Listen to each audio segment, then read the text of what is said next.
Hi, I'm Tom Elliott with Deepwardly Spiritual Direction Services. One of the hardest habits to get into in the spiritual life tends to be journaling. People have told me that they hate to journal. People that finally did get into the habit of journaling might have spent months or years trying to develop that habit.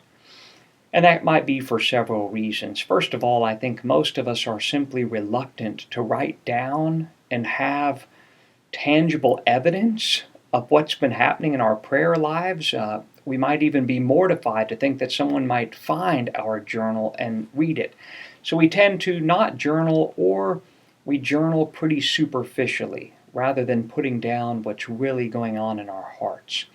But for those people who do get into the habit of journaling, they will tell you that it is an unbelievable spiritual resource.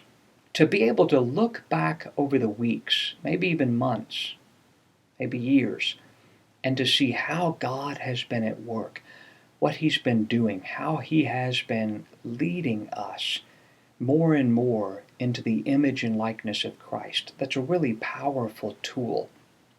Another reason people refrain from journaling, I think, is that it can be overwhelming, not knowing quite what to write down. If you do want to get into the habit of journaling, and I highly recommend it, keep it simple. Keep it very simple.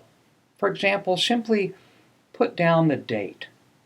Then write one sentence listing the grace you most deeply desire for that particular prayer time.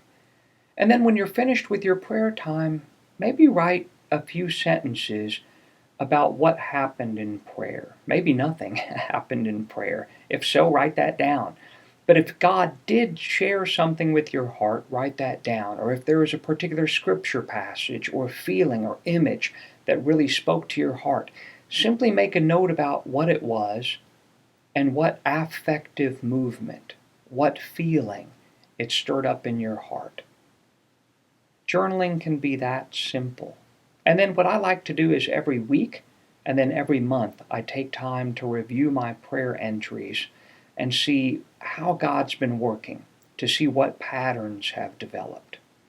For longer presentations and for online retreats, please visit my website, www.deepwardly.com.